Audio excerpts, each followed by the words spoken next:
बात उन दिनों की है जब हमारा देश अंग्रेजों के अधीन था, यानी पराधीन था। 9 जुलाई सन 1857 को जब चिंगारी उठी देश में, तो यहाँ से भी कुछ मतवाले निकल पड़े अपने घरों से और उन्होंने उस चिंगारी को बुलंद किया।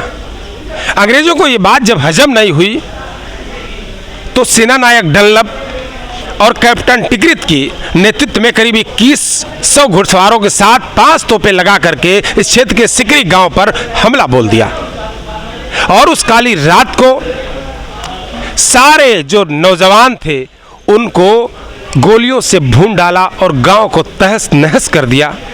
और बाकी जो बच्चे और बूढ़े बच्चे, मैं बात कर रहा हूं कुल 131 उन जानों की, जिनको इसी पेड़ की डालियों पर फांसी पर लटका दिया गया था। ये वही पेड़ है जो आज भी उनके बलिदान की, उनके कुर्बानियों की, उस दर्द को बयां करता हुआ आज भी ये पेड़ खड़ा है और गवाही दे रहा है। अंग्रेज सरकार ने सिकरी गांव को तहस नहस कर दिया तो करीब 250 महिलाओं ने आत्मदाह कर लिया। अंग्रेजों के चंगुल में हम ना फंसें, उनके हाथ ना आए, इसलिए उन वीरांगनाओं ने आत्मदाह कर लिया और शेष 131 जो बच्चे थे, बूढ़े थे, उनको अंग्रेजी सरकार ने जबरन पकड़कर घसीट कर लाते हुए और यहाँ पर उनको फांसी दे दी। यानी यो नहीं सुना रहा हूँ आपको, ये हकीकत बता रहा हूँ ताकि आप भी जानें कि हमारे देश की आज़ादी बड़ी सस्ती नहीं थी। हमारे देश की आज़ादी बहुत महंगी थी। लोगों ने अपने जान गंवा करके इस देश की आज़ादी को हासिल किया था। ये दिल्ली से सटे गाज़ियाबाद जनपद NCR में, जो करीब गाज़ियाबाद से 20 किलोमीटर की दूरी पर मोदी नगर क्षेत्र में खड़े हैं। ये महामाया मंदिर परिसर है पूरा, और हम जहाँ खड़े हैं, ये जो पेड़ है मंदिर परिसर के अंदर, ये कोई साधारण पेड़ नहीं है। ये बरगद का पेड़ आपने बहुत देखा होगा, लेकिन ये वो बरगद है जिसके बारे में आपने शायद ही सुना हो। इतिहास के पन्नों में कहीं गुम हो गया ये बरगद।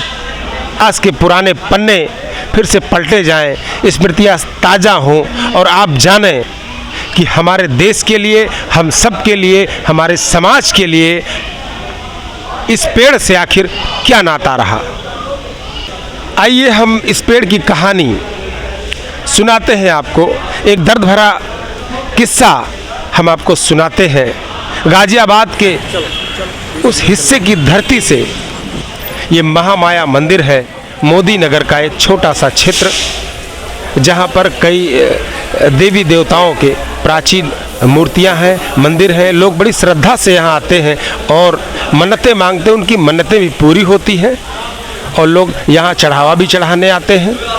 लेकिन कहीं ना कहीं इस पेड़ के बारे में उनके मन में कौंध रहता है और सहसा वो मन में जो जिज्ञासा है, जो रोष है, वो कहीं ना कहीं इस हृदय के कोने में दबा है।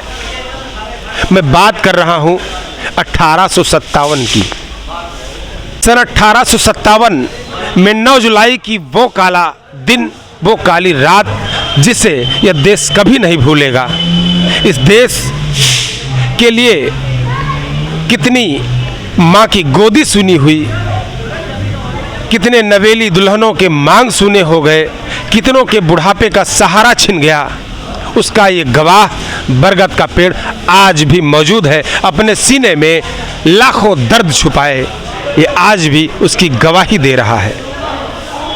दोस्तों, 9 जुलाई 1857 को इसी पेड़ के नीचे 131 देश के उन मतवालों को फांसी दे दी गई थी एक साथ। आपने सोचा होगा, कभी सुना होगा, शायद सुना होगा, लेकिन आपके मन में वो त्याग, वो भावनाएं फिर से जागृत हों ताकि आप ये भी जान सकें कि इस देश को आज़ाद कराने के लिए वो अमर सपूत की कहानियाँ हम सबको, उनकी स्मृतियाँ याद रहें, हमारे दिलों में रहें। आने वाली पीढ़ियों को भी हम बताते रहें कि हमारे इस देश कैसे हमें आज़ादी मिली। बात उन दिनों की है जब हमारा देश अंग्रेज़ों के अधीन था, यानी पराधीन था। 1857 की जब चिंगारी उठी देश में, तो यहाँ से भी कुछ मतवाले निकल पड़े अपने घरों से और उन्होंने उस चिंगारी को बुलंद किया। अंग्रेजों को ये बात जब हजम नहीं हुई तो सेना नायक डनलप और कैप्टन टिकरित की नेतृत्व में करीब 2100 घुड़सवारों के साथ 5 तोपें लगा करके इस क्षेत्र के सिकरी गांव पर हमला बोल दिया और उस काली रात को सारे जो नौजवान थे उनको गोलियों से भून डाला और गांव को तहस नहस कर दिया। और बाकी जो बच्चे और बूढ़े बच्चे, मैं बात कर रहा हूं कुल 131 उन जानों की, जिनको इसी पेड़ की डालियों पर फांसी पर लटका दिया गया था। ये वही पेड़ है जो आज भी उनके बलिदान की, उनके कुर्बानियों की, उस दर्द को बयां करता हुआ आज भी ये पेड़ खड़ा है और गवाही दे रहा है। अंग्रेज सरकार ने सिकरी गांव को तहस नहस कर दिया तो करीब 250 महिलाओं ने आत्मदाह कर लिया। अंग्रेजों के चंगुल में हम ना फंसें, उनके हाथ ना आए, इसलिए उन वीरांगनाओं ने आत्मदाह कर लिया और शेष 131 जो बच्चे थे, बूढ़े थे, उनको अंग्रेजी सरकार ने जबरन पकड़कर घसीट कर लाते हुए और यहाँ पर उनको फांसी दे दी। यानी यो नहीं सुना रहा हूँ आपको, ये हकीकत बता रहा हूँ ताकि आप भी जानें कि हमारे देश की आज़ादी बड़ी सस्ती नहीं थी। हमारे देश की आज़ादी बहुत महंगी थी। लोगों ने अपने जान गंवा करके इस देश की आज़ादी को हासिल किया था। सन 1857 में मेरठ में जब ये चिनगारी भड़की तो चिनगारी यहाँ तक पहुँची और जानकारी ऐसी मिली, लोगों से पूछताछ किया गया तो लोगों ने बताया कि यहाँ एक चौपाल लगता था जहाँ गांव के क्षेत्र के बड़े बुजुर्ग यहाँ आते थे और आपस में जो विचार थे, उनके संस्कृति थी, सभ्यता थी, उसको साझा करते थे। अंग्रेजों ने इसलिए ठाना कि ताकि यहाँ उनका बैठना, उनका मेल मिलाप, उनका भाईचारा बंद हो और यहाँ से एक संदेश जाए। डराने की कोशिश की, उनको धमकाने की कोशिश की, इसीलिए स्थान चुना गया कि ताकि यहाँ से एक संदेश जाए और लोगों में जो एकता है वो टूटे। उस काली रात के बाद ये चिनगारी दबी नहीं, दबने के बजाय ये भड़क गई और यहीं से यूँ कहा जाए कि यहीं से जो चिनगारी भड़की उसी से पूरे देश में क्रांति आई और उस क्रांति विचारधारा के 131 लोगों को फांसी दी गई। तो न जाने कितने लोग, न जाने कितने मतवाले, न जाने कितने जवान इस देश में आज़ादी का नारा लेकर के और भारत माता के चरणों में अपने प्राण गंवा दिए। तो ये जो चौपाल वाली बात है ये कहाँ तक सच है? ये हमारा मंदिर बहुत पुराना प्राचीन मंदिर है। तो यहाँ पे हमारे बड़े बुजुर्ग बैठा करते थे, शाम को भी और सुबह को भी यहाँ पे बहुत अच्छी एक बैठक हुआ करती थी। तो यहाँ पे लोग बागों के अंदर दहशत के लिए इसी मंदिर को, क्षेत्र से अगर यहाँ होगा तो यहीं से पूरे क्षेत्र में दहशत फैलेगी। हाँ, यहीं से फैलेगी क्योंकि हमारे गांव का मुख्य जो मंदिर था यही मंदिर था और सभी सुबह को लेडीज जो बच्चे हैं या बड़े बुजुर्ग हैं जल वगैरह चढ़ाने सबको यहीं पर आया करते थे। सबके मन की भावनाएं हम लोगों को प्रतिष्ठित करने के लिए कि हमारी धार्मिक भावनाओं को, इस मंदिर को एक तरीके से विशुद्ध करने के लिए उन्होंने ये कर्तव्य करा अंग्रेज़ों ने, जो हमारे अंग्रेज़ों ने करके हमारे भाइयों को, हमारे बुजुर्गों को, हमारे उनको मार के हमारे पे प्रतिष्ठित किया। 9 जुलाई सन 1857 की इस पेड़ से जुड़ी वो दर्दनाक दास्तां, वो पुरानी यादें, इस क्षेत्र के हरवीर सिंह जी हैं जो एक प्रसिद्ध समाज सेवी हैं। आइए जानते हैं वो पूरी दास्तां और पूरी कहानी इन्हीं की जुबानी। जी मान्यवर, हमारे गांव में क्रांतिकारियों का गांव रहा है। 1857 में यहाँ आदमियों के साथ साथ यहाँ की महिलाओं ने, वीरांगनाओं ने भी बहुत बहादुरी से उनका साथ दिया है। और ये जो वट वृक्ष है जो अब राष्ट्रीय धरोहर है, इस राष्ट्रीय धरोहर पर अभी बोर्ड देखेंगे आप लिखा हुआ, लगा हुआ, ये हमारी सरकार ने इसे राष्ट्रीय वृक्ष घोषित कर दिया है।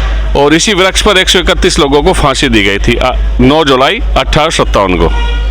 और वो भी फांसी उन लोगों को दी गई थी जो इस भंवरे में, जो यहाँ अभी प्रतीक चिन्ह के रूप में मंदिर में भंवरे हैं, माता महामाया के नीचे, दुर्गा के नीचे, काली के नीचे। पहले पूरे प्रांगण में यहाँ तहखाना हुआ करता था जो क्रांतिकारियों का, वीरों का एक छुपने का बहुत सुरक्षित अड्डा भी था। इसमें हमारे गांव के साथ साथ और बाहर के भी क्रांतिकारी लोग रहते थे जो 1857 की लड़ाई में बढ़ चढ़कर हिस्सा लिया करते थे। यहाँ पर फांसी क्यों दी गई उस पर मैं थोड़ा सा वर्णन प्रकाश डालूंगा।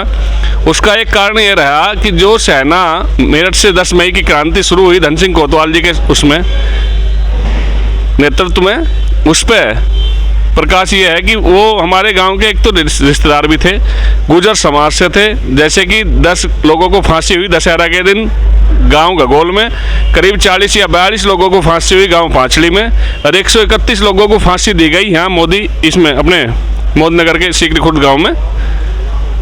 9 जुलाई 1857 मनाते हैं हम, 8 जुलाई मनाते हैं, मगर 9 जुलाई 1857 को फांसी दी गई थी।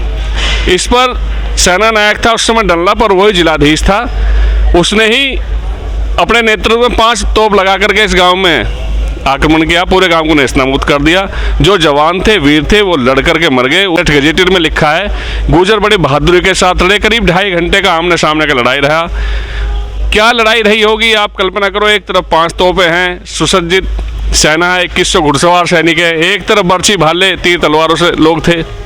यहाँ भी एक तोप थी, हुआ करती थी, जिनके यहाँ वंशज थे उनके पास थी, वो उस समय चली भी नहीं थी। जब वो इतने परेशान हो गए थे कि डनलप के 3 सेना नायक थे, एक तो त्रिहिर थे, 2 और थे, मैं नाम भूल रहा हूँ उनका, आप गजेटियर पढ़ेंगे तो उसमें आ जाएगा। उन्होंने उसमें पढ़ने के बाद एहसास होता है कि यहाँ क्या परिस्थिति रही होगी जो उन लोगों ने झेला है। सर गए, शहीद हो गए। उसके उपरांत यहाँ बच्चे और बुजुर्ग थे मंदिर के प्रांगण में, जो नीचे तहखाना है, उन्हें निकाल करके फांसी दी गई। बहन